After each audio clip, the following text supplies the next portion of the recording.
This is your Day X World War III update. We have breaking news. The largest ever kinetic cyber attack in human history has just happened in Lebanon.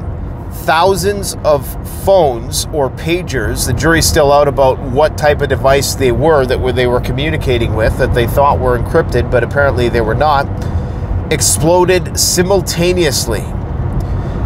This is presumed to be a hack by the Israeli Defense Forces or the Mossad that was targeting Hezbollah soldiers. Obviously, this is an indiscriminate attack because it would mean that anybody who was in proximity of these devices could have been potential casualties as a result of this. So what they've done here is we presume that they had tinkered with the software. Obviously, it was a cyber attack, so they were able to manipulate the software to affect the thermal regulation of the phone. And if you know anything about lithium batteries, they have thermal regulation issues. And you can have something called a thermal runaway effect, where the phone rapidly overheats and explodes.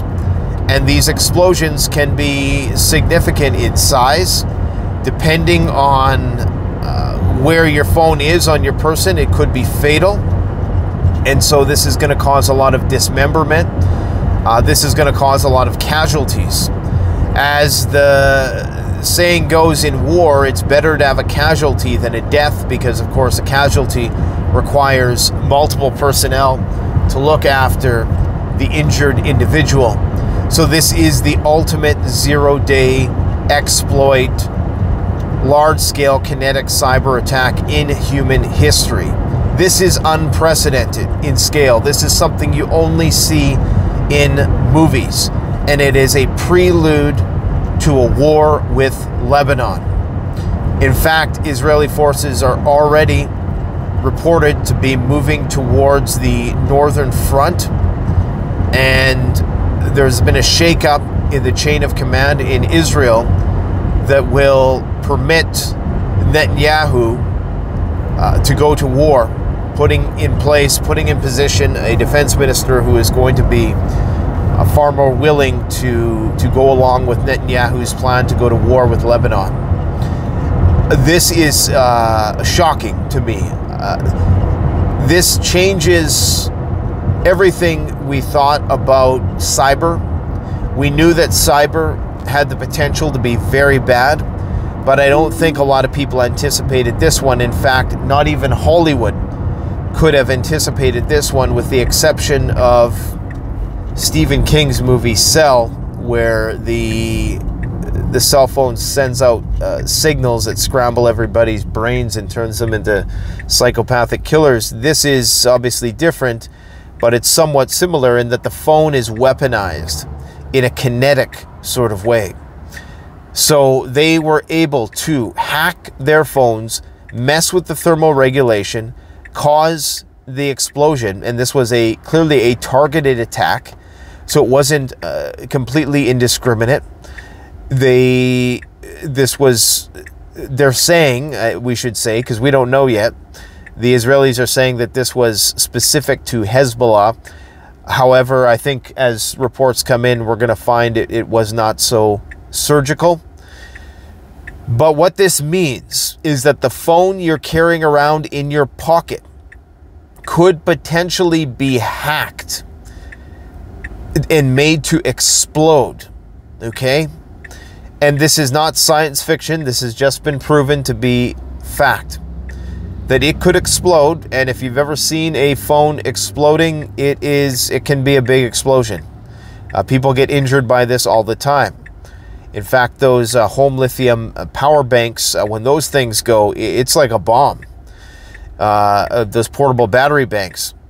So this is major, and this has massive implications for all battlefields of the world moving forward, but even the civilian infrastructure, because this means that in a prelude to any major global attack, you are likely going to see something similar.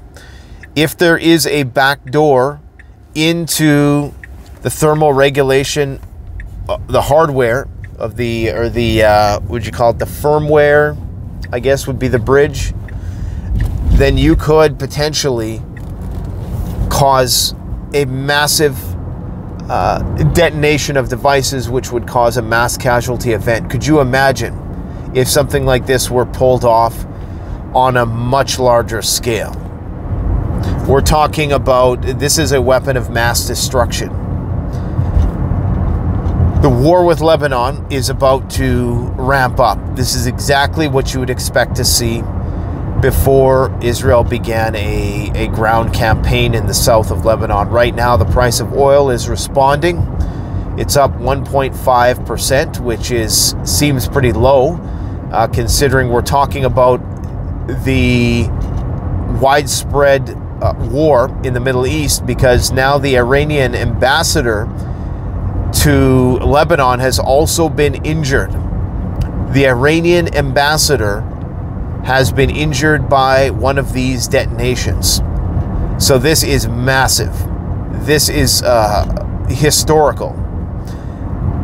We are going to now see the reprisal not only for the Haniyeh assassination, but also now for the injury of the Iranian ambassador in this large-scale, indiscriminate, yet I'm sure they'll say surgical, what appears to be a cyber attack.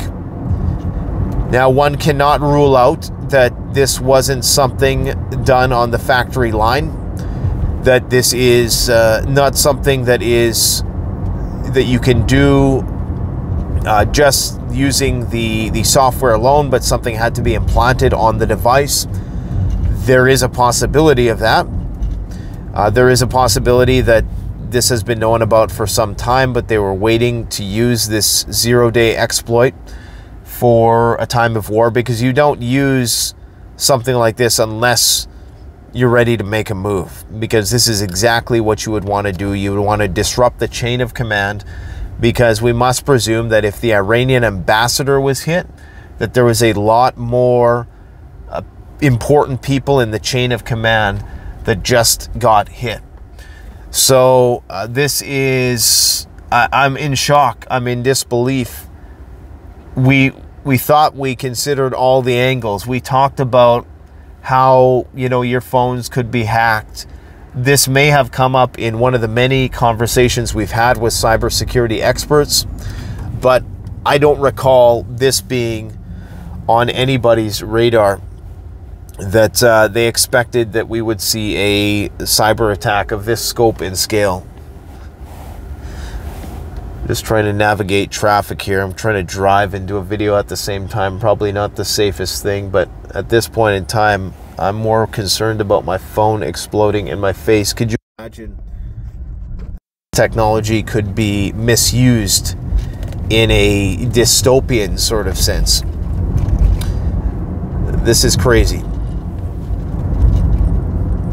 All right, guys, I'm going to investigate a little bit further, and we will do a more detailed update in just a moment.